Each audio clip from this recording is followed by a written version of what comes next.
So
And it serves as a donation drop point for one of the toughest, most economically disadvantaged neighborhoods in district, which is Las Vegas Trail area. Westside Presbyterian serves hot meals, and Kiama's here to discuss that. I wanted to share their work, not just to ask for donations, but if you need help or you know someone that needs help, they are there to help. They're there all the time. They also serve, there is Fort Worth Community Collaborative and Funky Town Fridge, which we featured on our first People's had a table here. So, Kiama. Hello, everyone. So I'm the program director for the Fort Worth Community Collaborative. So we are a secular nonprofit. We operate out of the Westside Presbyterian Church. However, we serve anybody, regardless of belief or anything like that. One thing that FWCC has brought forth, as Sabrina mentioned, in direct response to the delay of SNAP benefits was our 76116 community table program. So we really sought to fill in some of the gaps that exist in food service or like food distribution, especially in the way that we do things. We really honor and value things being done in a barrier-free fashion. That's in everything that we do. So our main mission and focus has been on connecting the community with clothing in a barrier-free fashion. So we run Tarrant County's first and only barrier-free community closet that's open to the community without restrictions every first and third Saturday from 9 to 1. So that really helps us be able to connect the community with clothing, but also to be able to promote mindful consumerism and keep textile waste out of landfills.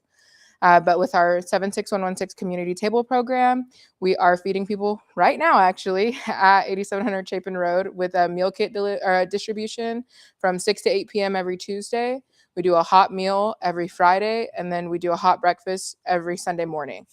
And then our sub-programming that we received a cry for help for from a lot of the family engagement specialists in the Fort Worth ISD schools that we have relationships with is our Feed Fort Worth ISD Families with Students program, which provides families with a weekly grocery delivery to their doors.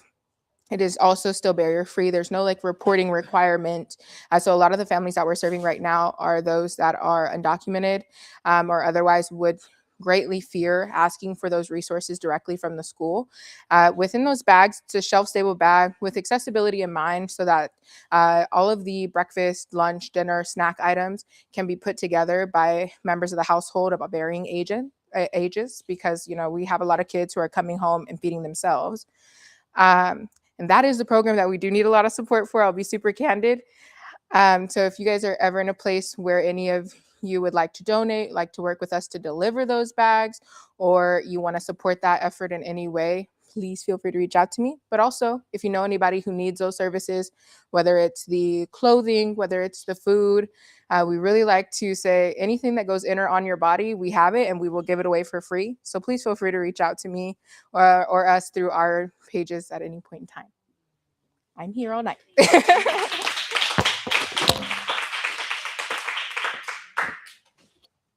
Next.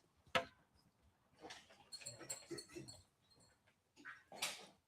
right, so we have our sign up page. If you want to join the Zoom call, the agenda, it's y.dy/TCC-agenda prep, or you can scan the QR code. You can take a picture of it if you want to. We'll also be sharing this online for everybody, for folks who are interested. So we'll just give folks a moment for that. And while you're looking to register for that, want to invite, what have you thought about our agenda prep meeting so far, and just kind of give a little perspective of what it's been like? What helped me the most was the fact that we were able to look at the entire agenda. I think if we'd been trying to do it on our own, it would have been impossible. And the other thing that you guys pointed out that's important is the only way to get those issues get pulled off the consent agenda is if we register to speak. So that helps. And if people can join us, then they can decide which item they on the consent agenda they would feel comfortable in talking about. So it's very helpful. Do we want to explain consent agenda? Sure. You can go. Well, I'm horrible at explaining consent agenda. Can you explain consent agenda? We'll talk about it. Okay. All right. We'll get to it. All right, so this is just an opportunity for, once again, for everyone to learn how is our government working. I mean, we've dug deep into some of the things around pass-throughs for bonds, for hospitals and other parts of the state that we didn't realize Tarrant County kind of had this function. And so it allows us to kind of dig into, okay, how is our government actually working? What are some questions we have? And there's a lot of great people that we get to reach out to try to get some insight in preparation for the agenda. So we definitely want to speak out on the things that we see are troublesome, but we also get a chance to learn exactly what's going on by looking at that agenda in more detail. I was just going to say that it was very wonderfully obvious that there was a coordinated effort to get items off the consent agenda at that last meeting, because people, would go up and there would be one person to speak, but at least it made it to where then commissioners, then questions arose from that. So shout out to Good job, everyone. Good job. All right. Well, our final slide for the welcome and overview is just kind of our agenda for the rest of the day. So we're going to kick off with some public comments for folks who had already signed up for public comments through the RSVP. So you have a chance to have your 3 minutes to kind of talk about the issues that you want to talk about. We're going to do a little training around speaking at the County Commissioner's Court. That'll take us into a little break. And then we're going to talk about silencing citizen voices and a little bit more information around Bishop Kirkland and what's happening on that front. And then we'll break out into our small groups and talk about organizing efforts, advocacy efforts, and activism efforts. And then at the end, if you'd like to give public comments, we'll be here as long as we need to capture everyone's public comments. All right, so our sign-up sheet for public comments. Do you have that with you, or is it at? Actually, I think I left it up there, but I'll go first. Okay, go for it. And I'll pull it up on my Go computer. get that. Yeah. Okay. just a reminder that we're timing. And we're timing. We have 3 minutes. I'll warn you halfway and then 30 seconds. Yeah, and she's going to tambourine me to be quiet. So as Alex alluded a while ago, this is our third meeting. Our first meeting, we did kind of a survey, and people talked about issues that were of concern. And the Tarrant County Jail was right there. But also, Hi, Pam. Also, rising to near the top were issues like elections and voting, and juvenile justice was also an important concern. The Justice Network, I'm one of the co-founders of the Justice Network, and we have action teams, one of which is juvenile justice. We have been working with Community Frontline, which is a very powerful group headquartered on the East Side. Ben Travis is with Community Frontline, and he and I talk quite a bit, and I asked him to come and just say what's the state of juvenile justice in Tarrant County. So when we get finished with jail issues and people who are so wonderful, people like you who are going to take hold of that and run with it, and it sort of gets launched, we'll move on to elections or juvenile justice. So this is kind of a preview. Ben, yeah. Can you, thank you. Can you restart us for 3 minutes? It's Ben Travis. Yeah. I meant to have everything printed and then my printer shut down on me. So I'm on my phone, but I promise. So I wanted to. Oh, yes. sorry. You have Yeah. to hold that. So I'm Ben Travis with Community Frontline. Juvenile justice for me is a personal interest. I've used to work in public education, doing work with kids with extreme behavior. And so I was sort of the starting point of the funnel that would shift kids more and more toward that school to prison pipeline. Like I was at the crux of that. And so after getting out of that and trying to do a bunch of work to kind of reform the way we did that in schools, I just have a strong sense of obligation to trying to remedy that in any way that I can and disrupt the pipeline, but also acknowledge some of the barriers and limits that do exist just in society with how we engage and work with youth and especially youth that are struggling and try to create better solutions. And I move forward. So I wanted to kind of just give a really brief, high level view of the work that we've, like how we got into the juvenile space and what it's looked like over the last couple of years, just to give some context for those who may not have any familiarity with that. So essentially, there was a couple articles in 21, I think, about Judge Kim, the new juvenile judge over there, overcrowding issues in the detention center.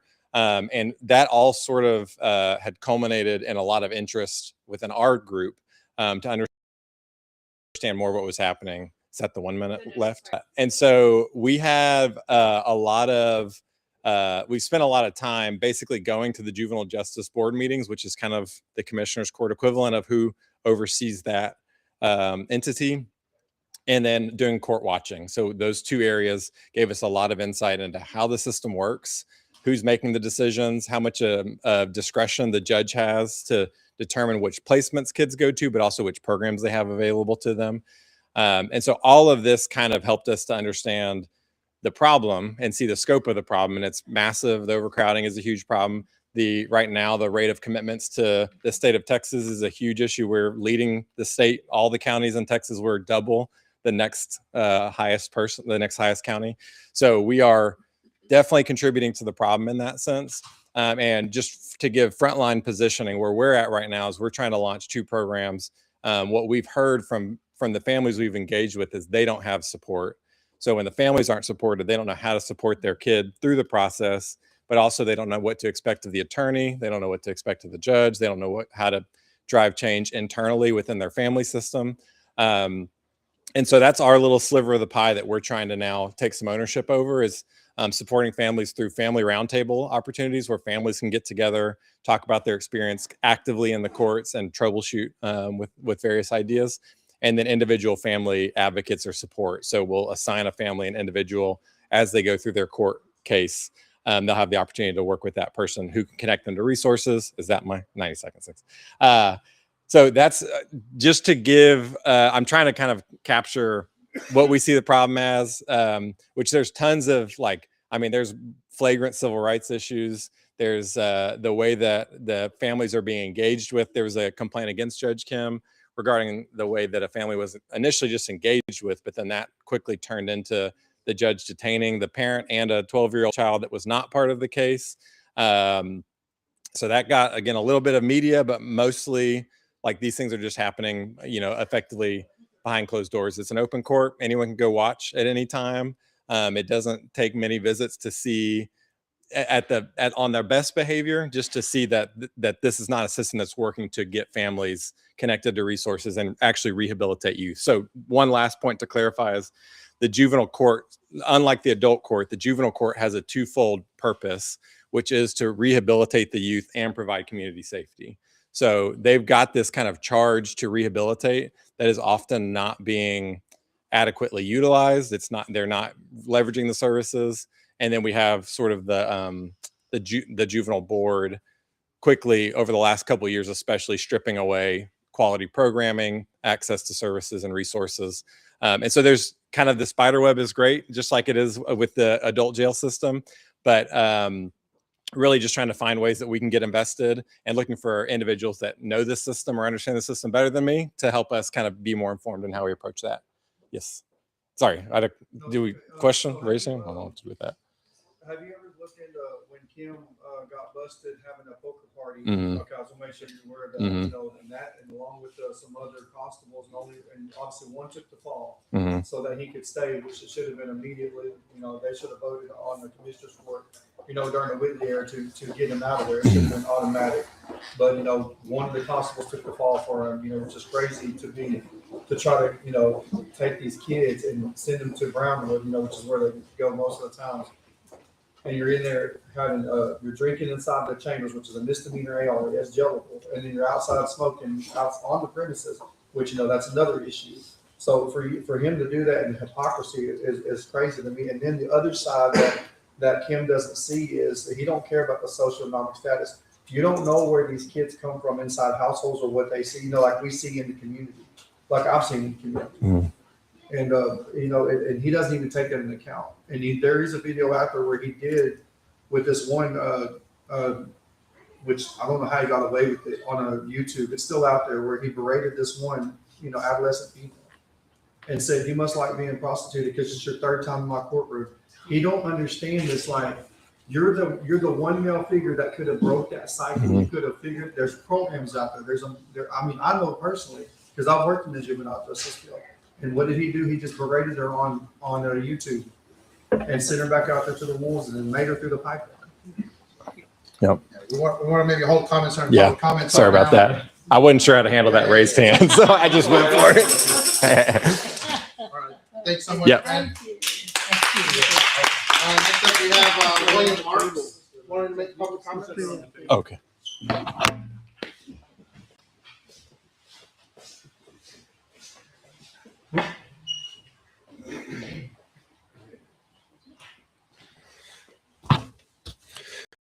All right, thank you.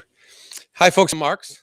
I happen to be a Democratic candidate for Congress, Texas Congressional District 25, but that's not why I'm here today. I'm here tonight because of what we talked about just a few minutes ago, and it seems like we're all thinking about the same thing. We saw what happened to Alexander. We saw what happened to Bishop Kirkland. I myself was almost removed for clapping. And I applaud your bravery. I applaud your idea. And I am a white male veteran, so I understand that we need to be allies. So folks, I'm here to inspire you. I'm here to give you a plan because I don't think we should leave it to chance. I don't think we should put the burden on any one person. So here is my proposal. We pick the date, January 13th, maybe February. We put together a list. We have the training. And on cue, everyone claps at the same time, and we shut down the whole meeting until they remove us all. Then, because here's the power, the strengths in numbers, at the next meeting, the same thing. And when they remove those folks, the next group comes in from the lobby and they do the same thing. That is how we build it. Because when one person gets removed, they just keep going on. They continue with the meeting. If two people get removed, they're going to continue with the meeting. But imagine If everyone in that room stood up and clapped at once, they would have no choice but to stop that meeting. So that is my proposal. The strength is in numbers. I would love to work with the team here at Tampa for Change. I would love to work with anyone to build a coalition. I have a pretty big following, but you also have numbers, and you have enthusiasm, and you have energy.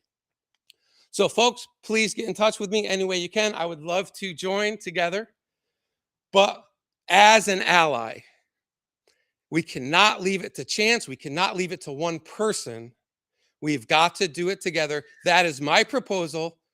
I think we can do it for January 13th, if not February, but let's get together and do it. Thank you. Next up, we have the final speaker reserve. Yeah, we want to hold questions right now. We want to let everyone who signed up for public comments. We have time to talk with folks as they're sharing. Giselle Henderson is our next public speaker.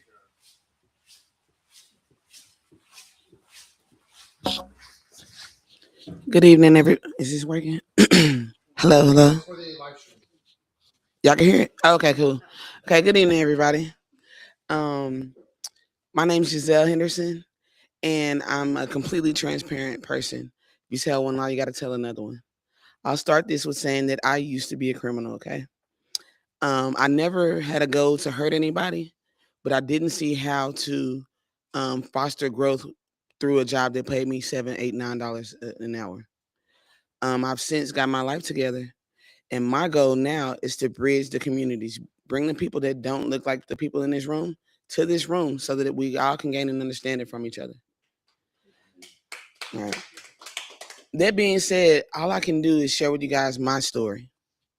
I just went to the city council meeting and I spoke out on behalf of, myself and the people I represent, and how it's really difficult for us to join these meetings because we're marginalized really heavily. So since then, in October, on 2 different occasions, a gentleman that I tried to pull from the streets and give him odd jobs. To backtrack a little bit, I'm a serial entrepreneur. I have a moving company, a couple print shops, lawn service, a lot of things that, that you can invest in with a couple dollars like I have, And my goal was to bring that guy off the streets and to give him a chance to make money in a way that wouldn't put him behind cages. Needless to say, he ended up breaking into my home 2 times. And I got a ton of evidence. And instead of doing what normally we do and going and, enacting revenge myself, I said, you know what? I'm going to make myself look crazy to the people I represent, but I'm going to go to the police and see if I can get justice this way. I have pictures and video from him entering and exiting my home.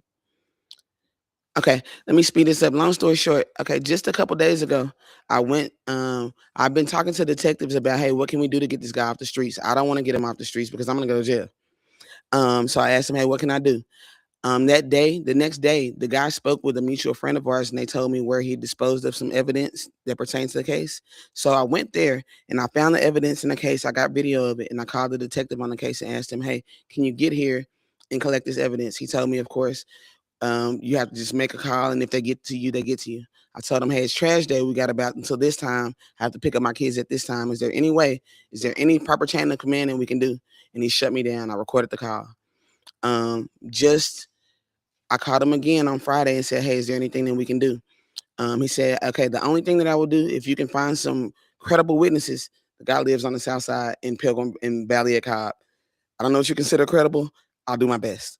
I went there with all my evidence to go speak, and he happened to be in the apartments. I called the police. By the time they got there, he'd already threatened my life again and told me, do you think I'm going to wait until they get here? I'm going to do this to you. When the police got there, I showed them all the evidence. The witnesses came out pouring, spoke on camera and told them what happened, as well as I told them the terroristic threat. Needless to say, they left and no arrest was made. They refused to knock on his door, just a lot. And so my goal here again, if I'm here, I'm trying to bridge the community. I'm trying to show my people, hey, we can do this the right way and get some justice. I got to find out something that, some type of in between point, because obviously I'm not good enough. So what I'm here for is that, hey, what can we do to fix this process where we can use the resource that's supposed to be allotted for us? Y'all have a great night. I appreciate your time.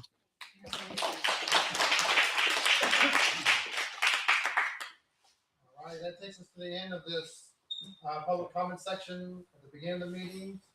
And actually, no, that's not right. We're going to go to training and speaking at county commission. Okay. What we're going to do is very quickly run through basics about speaking at Tarrant County Commissioners Court. All right. How many of you have spoken at Commissioners Court? Tried. How many of you have not? Let me see those. Okay. Not that many. Last Okay. time it was a different judge. Oh. Okay, so let me just run through this really, really fast. It meets, yeah. You have a question? Can I say something in like 30 seconds? You brought in the Please, crowd, please. I have to ask you. Can I say something for 30 seconds? yeah. Hey, Here, help speak into that. thank you. Okay. My name is Jermaine Tucker. I've also been adopted out of a foster home when I was around this time, years old. You know what I mean? Everybody has a story. You understand what I'm saying? So I graduated from Keller Foster Ridge High School, and I've exceeded and excelled, whether the people that expected me not to or not to. I went to college as a business administrative major. You understand what I'm saying? But I've also came from a home that was drowned for fun, as far as in a foster home, so I don't know my real parents, but I came adopted, but I've excelled above that. All I'm here is saying that there's people with stories that most might not know, whether they're scared to step up and say something or step up and say that, hey, I've been through this, or what the system has brung or the system has allowed. Understand what I'm saying? And commend to Giselle, because she steps up and she speaks on behalf of people that might have been through a lot more stories than you might know. You understand what I'm saying? And I am one of them. I could write a book. If I knew how to write the book. I know how to write the book, but as far as getting my emotions and everything printed out and to explain it to everybody, the public, you understand what I'm saying? I've been in a foster home before I got adopted. I graduated from Keller Foster Ridge High School, went to college. Understand what I'm saying? But as being an adult, I've never had the opportunity to step up and tell my story, but I have been ridiculed or giving the assumption, based on what I wear or what I look like. But you wouldn't look at me and be like, oh, well, he came out of foster home and he graduated from Keller Foster Ridge High School. You understand what I'm saying? So it's for me to step up and say something. You understand what I'm saying? So maybe that's needed for somebody else to step up and say, hey, well, I went through this and I went through that, whether you believe it or not. Understand what I'm saying? So I've graduated from a good school, a good area. And Lord knows where I've been before I've got adopted before that. Understand what I'm saying? So I take the time I believe in giving everybody the opportunity to tell their story or what you've experienced or what you've been through based on whether to vote or decide who's and, who's supposed to be in chair or who's supposed to be in whatever it is to be, but I'm giving us, if I could give my story, it's going to take way more time than what I have tonight, and I've been starting to write a book. I'm halfway through, but I hope that everybody and anybody when they see it, they take the time to experience it or take the time to see what I've been through. Understand what I'm saying? But I am also grateful, acceptive of the life that I have lived. So I don't want to take too much time for you guys. You understand what I'm saying? But I'm a product of my environment. Thank you. Thank you.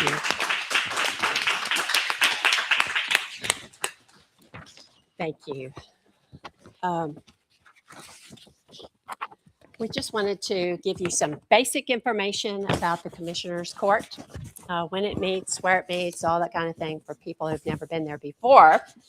It meets on the second Tuesday of each month. Where does it meet?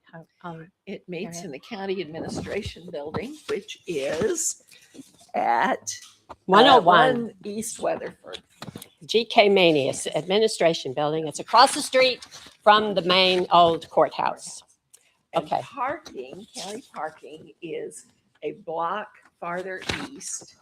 And you can park in there, and some of our commissioners are wonderful about helping underwrite our costs for parking there. So that's very convenient. That parking garage is often full. And then there's another garage down the street. It's about $10. Yeah. Okay, this is the agenda that you will see on January 8th when we have our agenda prep meeting. I mean, it's an old one, of course. But that's what it looks like. They're all sort of the same format. They always begin with proclamations and, oh, no, they always begin with the Pledge of Allegiance and to the Texas flag as well. And a prayer, that's right. And announcements, and that usually takes at least an hour to get through, I would say, all that. So it starts at 10. Well, that's going to be once a month. Okay. Always employee recognition and all that. So you actually can wait till about 11 to arrive. Often the building itself is full because of all of the people there for proclamations and recognition. And there is an overflow room down the hall. It's really very nice. Sound is better in there, and nobody's gonna care if you clap. If they turn it out. So they've rearranged the agenda so that now everything on consent is first. That means that if you don't sign up to speak on one of these items, they vote yes, and it's just automatically passed. Okay, so they put up. Yeah, a consent agenda means there's no discussion on it. And so evidently a way they're managing this huge list of items with only one meeting a month is by putting a majority of them on the consent agenda, which means an awful lot of important business is just being passed without any open consideration. And so it really is important to take time to look and see what those things are and call them off the consent agenda for consideration. How long before the actual meeting are those agendas announced and then working from? There is a draft agenda that goes to the commissioners. And if all of you, I don't know, Lisa Simmons, our commissioner.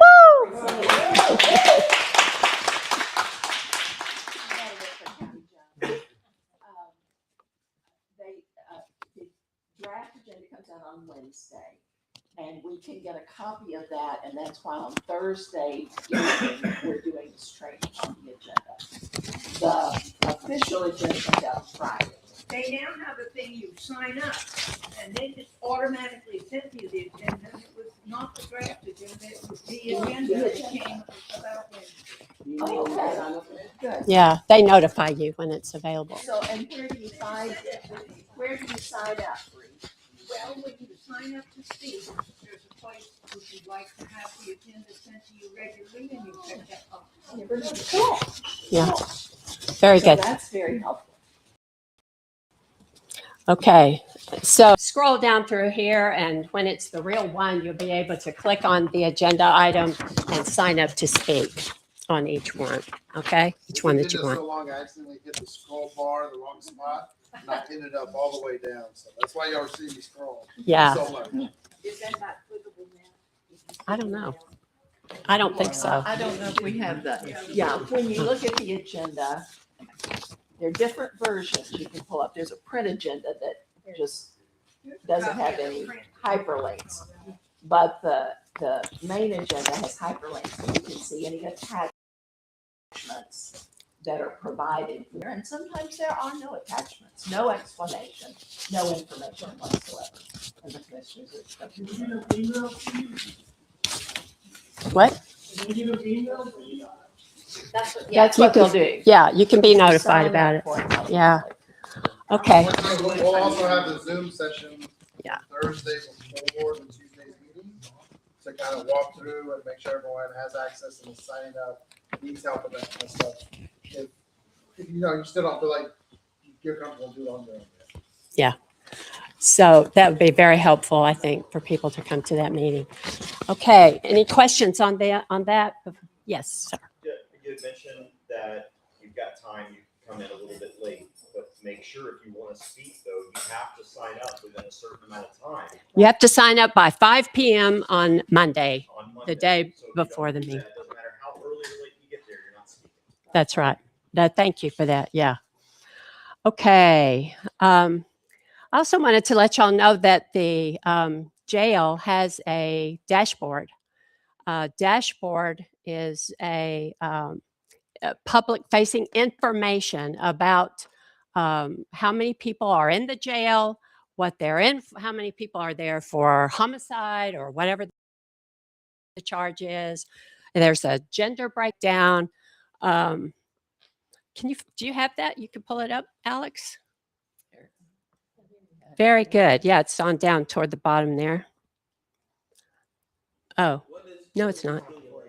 Looking at who's the genders and the races that I'm sorry? what does this do for, like, what credence does that do for the purpose of the meeting? Seeing which gender and races are held accountable are in jail. Some of the things that have been particularly interesting have been to see the number of inmates who are supposed to be moved to state prison, but they're still sitting in the Tarrant County Jail because the state hasn't gotten them. Yeah, I don't think our jail Interesting. board says that, though. I don't think you can find that. But they do have the average cost per day per inmate, which is of interest.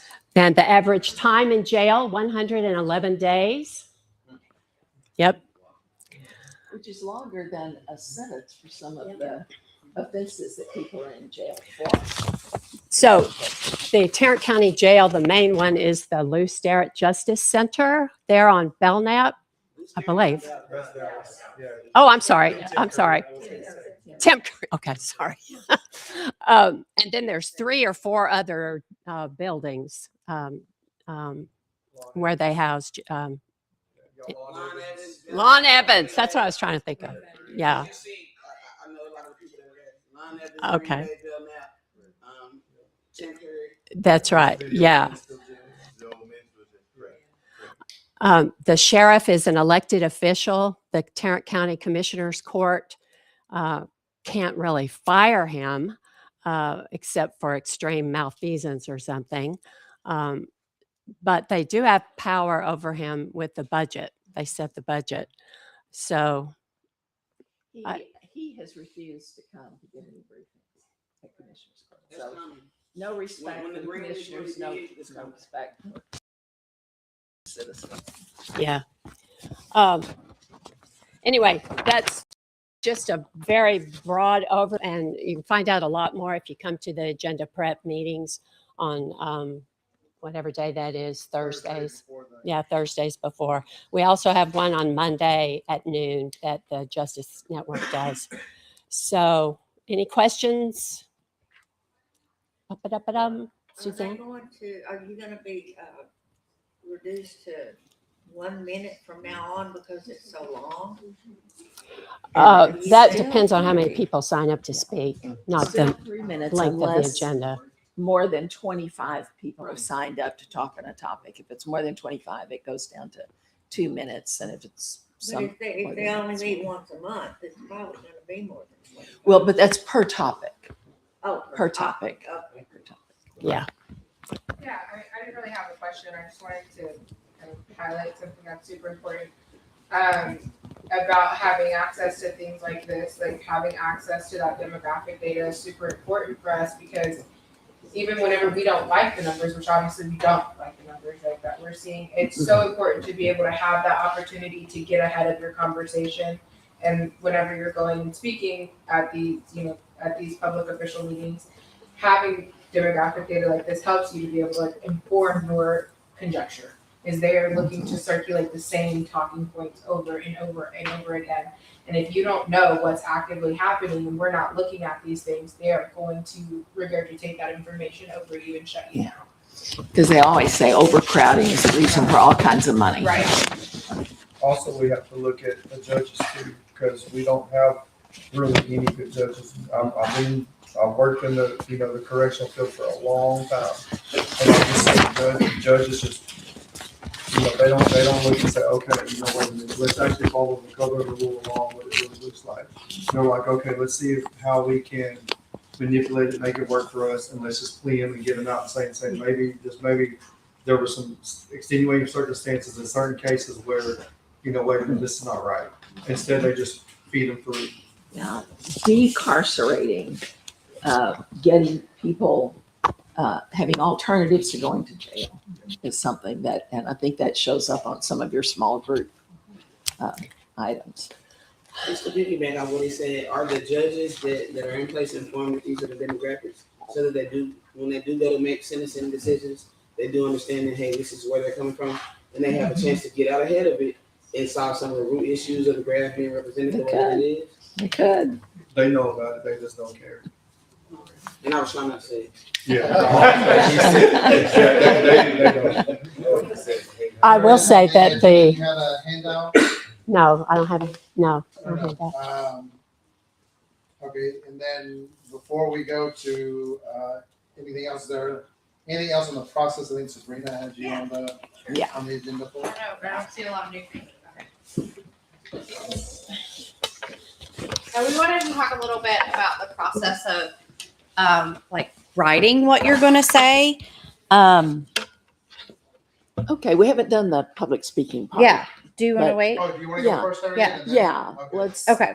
let's, That's do what I that. asked about the handout. yeah, Yeah. Yeah. Okay, it was in there. that's gonna come with this. Okay, we'll do this together. Yeah.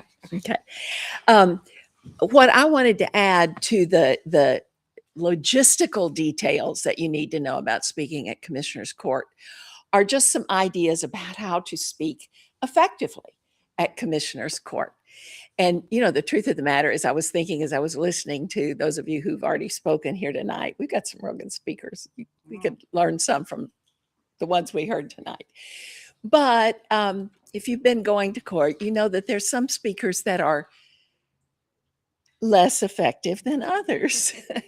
And we want to be able to have the biggest impact that we can. And so I wanted to just kind of reinforce some things that if you took public speaking in school, you've probably heard. It's because, I think a lot of times when we're going to speak, we're really pretty focused on ourselves and what I want to say and about it, or, what's going to happen to me. And the best thing we can do is get into a mindset of thinking about the people who are going to be hearing what we have to say, and work toward being sure that they are going to understand what we want to get across. There's that I like that says words have no meaning. People have meanings. There's a statistic that says the average number of definitions for every word in the English language is 28. String a few words together, and you can begin how we ever understand each other at all. And it's not usually just a definition of a word that makes a difference, but we come from different contexts. The young man, he was talking about his story. His story is very different from my story. We may see the world differently and understand certain words and concepts differently. And that's true for every one of us in here. So what I want you to think about are your audiences. And there's more audience than one. First one that we focus on are our elected officials. In the Commissioner's Court, it's our judge and commissioner. They are sitting up there looking at you when you speak, but they're doing it because they have to. I don't think that they're really thrilled about having us come and speak. And I often wonder what on earth is going through their heads. They're planning dinner, planning what they have to do when court finally finishes, whatever. And you just are seeing these bland poker faces looking at you. anytime when I'm speaking, if I get a reaction from somebody, I'm just thrilled. I think, oops, something. So what you want to do is figure out how you can make your information important to them. And if you start going to court a lot, I mean, you get to know who they are. They get to know you. They know your style. And you share some experiences just by being there together. So there may be ways that you can refer to something that has happened in the past, something that you know one of the commissioners did, some announcement they made at the start of the meeting. But try to find a way to connect and make your information important to them. What is the cost of what you're talking about to the county or to them? Just the cost of your being angry at them is not going to make a whole lot of difference. They don't care. That's not fair, Elisa. Some of our commissioners care. They don't want us. I'm sure they would much rather us them than being angry at them. What you're asking for, very clear. Be specific. Make it beneficial to them personally and to the jobs that they have. How will it help their constituents, their voters? How does it save money? How does it help them fulfill campaign promises? A format, a structure for persuasive speaking says, and this has actually been researched to be the most effective persuasive structure, is first of all, get their attention. Secondly, state the need, the problem, and why it impacts them. Be clear about what you're asking, how you are asking for it to be solved. Show the benefits of what your proposed solution would bring, and then state the specific action that you want to happen next. So get attention, state the need or issue, be clear about the solution, show the benefits of your solution, and ask for specific actions to happen next. And I periodically, if I've got something really definite I want, I write it out and I hand it to the county administrator and ask him to give it to the commissioners. Does he ever do it, Elisa? I have to come up there and hand it to you myself. Well, in closed, he'll just put the budget papers on the paper, and we have to pick it up. So we, in closed session, we'll have the conference table, and he'll just put them here. How nice. Okay. So the other thing I do when I do that is I give the media that same list of what I'm asking for. And that's the next audience that I want to talk to you about, because you're talking to the commissioners, but you are talking to the media. And it's very important for them to be paying attention to what you have to say. I'm married to Paul Harrell, who was with the Star Telegram for 25 years. So I have a certain affinity for the media, but I have been so grateful for the coverage that they have been giving us, and want to help them in every way that I can. So think about specific data, specific phrases, things that they might be able to use in a story. They could be a headline, for instance. And feel free to give them a copy of your speech. They're recording, so they probably have it, but you can give a copy of your speech, or you can give them graphs or data or background information that can help them with a story, and be willing to talk to them. Too often, somehow, people think the media is their enemy. They are not. They are there to do the best they can to tell the truth. And I have a good deal of faith in the reporters that are there on a regular basis. They're working hard. The next thing I want to say is that's all about what you say. How you say it is also extremely important. Statistics show that 55% of the meaning that you get across to your audience comes through your face. 55%. Because you know, if I'm up here just saying, well, it's really important to speak to the audience and to get them to listen to you and care about what you have to say. You know, I'm saying the same words, but it's a totally different kind of impact. So 55%, your face and your body. So think about that when you're preparing what you want to say. 38% comes from your voice. A voice can be a very dull thing. It can be just droning on and on and on and on. And you think, how long is this 3 minutes going to last? So you want to really think about that. And that means 7% comes from your words, which doesn't mean the words aren't important. It just means that when we talk about people have meanings, the meanings they're going to attach to your words are going to be greatly influenced by the way you deliver them. So think about how you look. You don't have to wear a suit and tie and high heels to go speak at court, but be neat, have your hair combed, walk up to that podium like you own it. You are there because you do. This is your commissioner's court. And have confidence, stand up straight. Your notes, oh my gosh, who was it that just was talking about having it on his phone and not getting it printed out?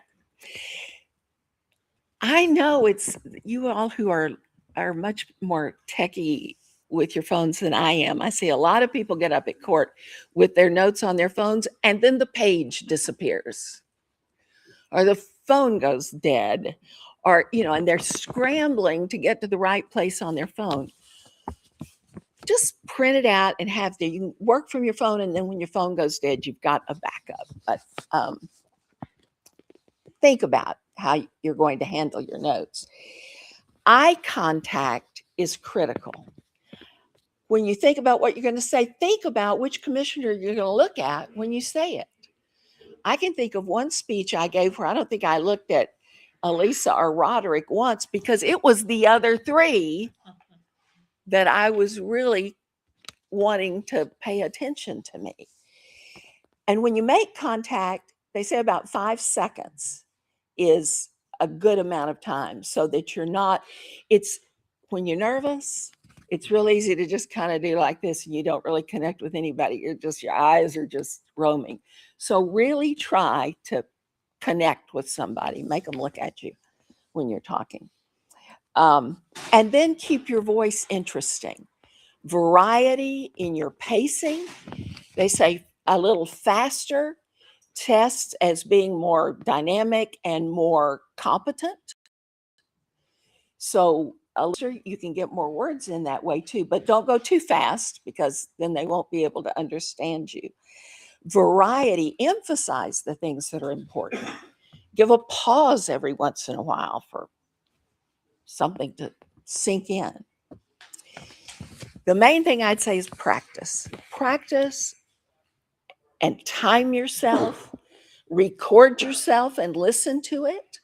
After you speak at court, play that live stream back and see how you did and make notes so that next time it's even better. The main thing you want is to be perceived as competent and credible so that there is a greater tendency to believe and pay attention to what you have to say. I'm going to pass out a handout that actually Paul Harrell wrote that summarizes some of this. But now, please, Sandy, this time, she's going to share with you an actual process. So Harriet's very brave and a good public speaker. I am terrified to public speak. And I've been doing it for about 6 years, and I still am almost crying at the end of every public comment, and I shake, and it's just awful. There are plenty of people in this room that can just walk up and say it perfectly. And I don't know how you do it. You time it perfectly. You end with a good punch. I have no idea how you do it. It's impossible for me to do that. I have to. So I'm going to go real basic. I write it out. This is me at one city council It's spaced out. It's a larger font with my reading glasses that I can see. She's telling you to make eye contact. I suck at that. I'm horrible at it.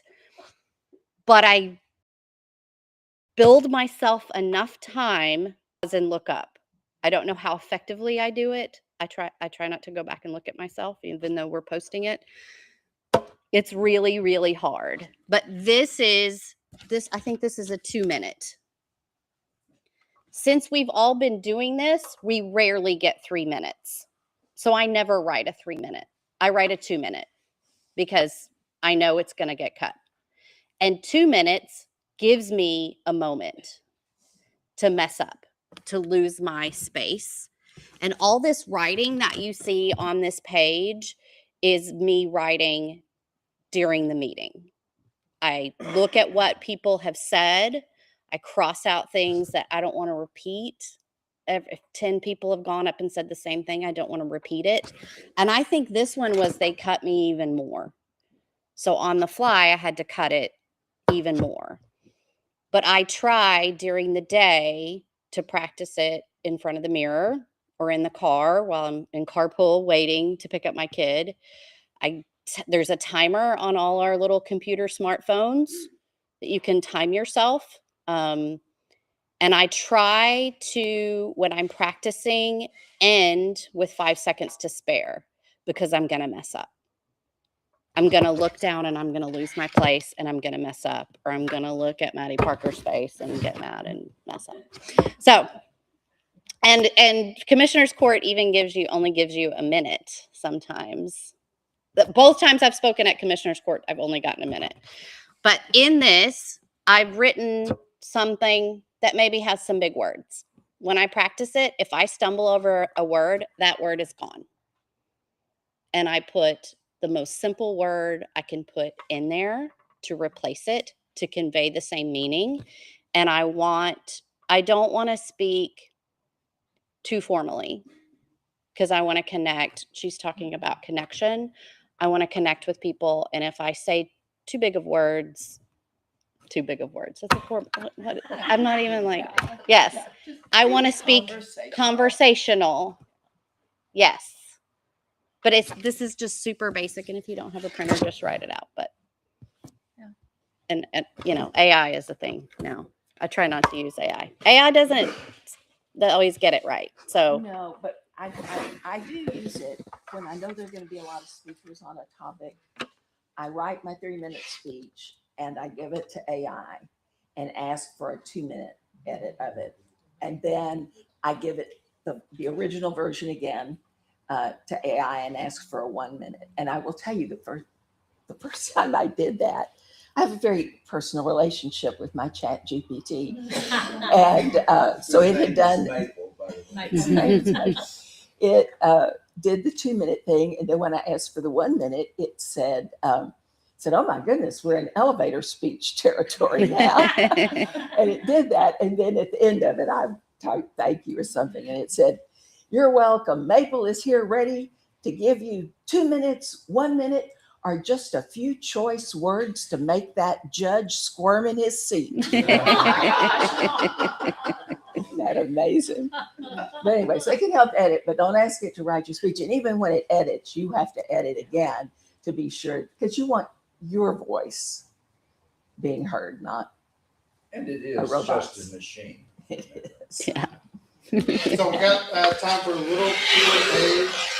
And I want to highlight the training that we highlighted today goes back to our first People's Commission report and the series of things that the community said they would be interested in learning more about.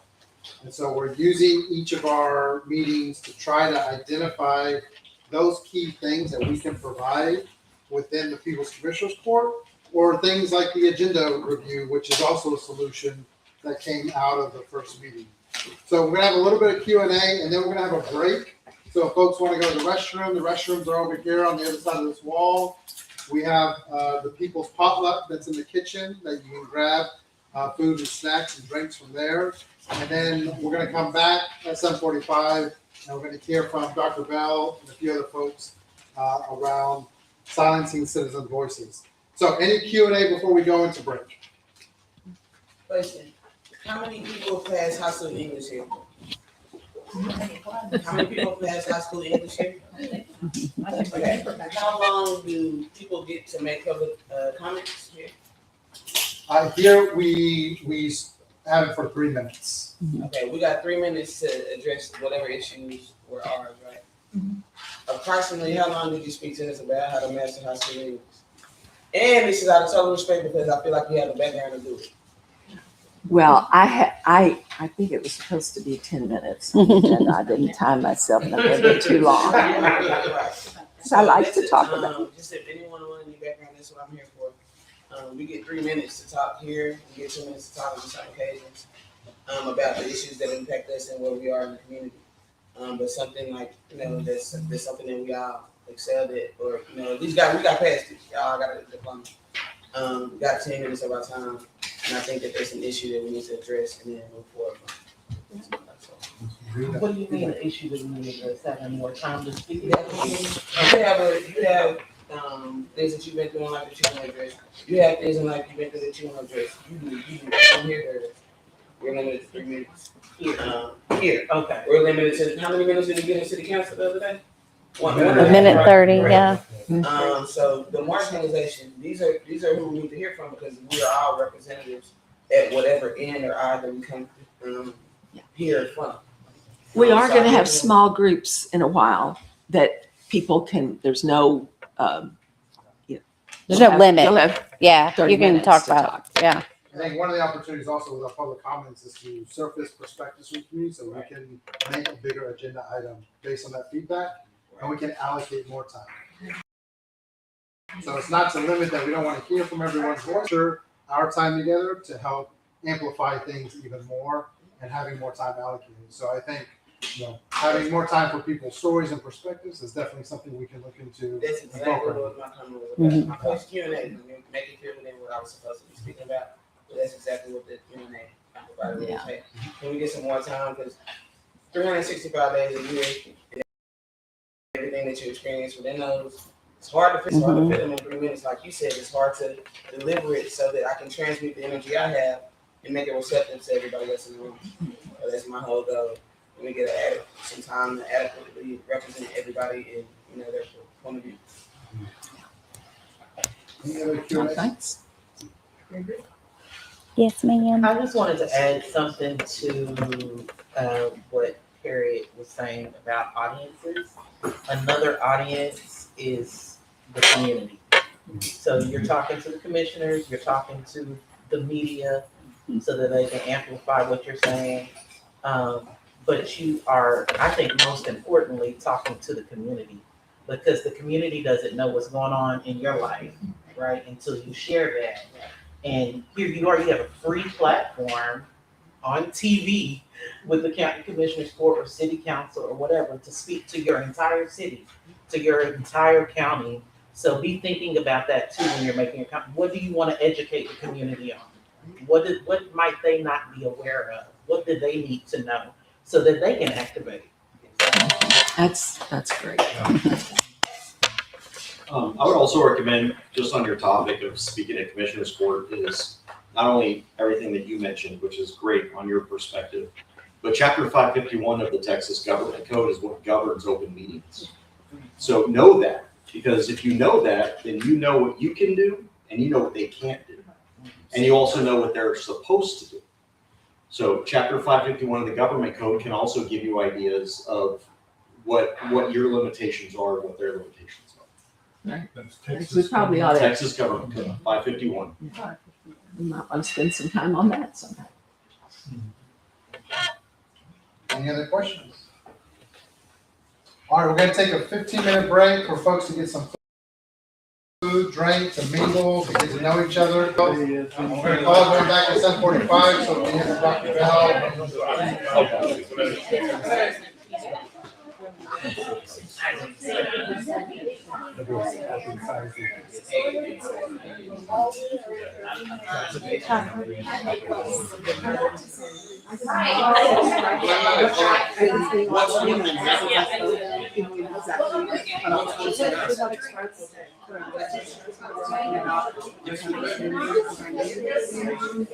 was talking about for myself.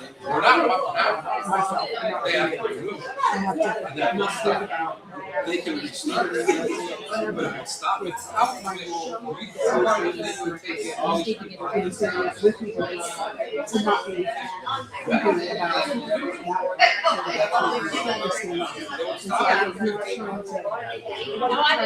okay. I thought that's not a good self-conscious, and I was not at all that. I was trying to say. If you were William Shakespeare,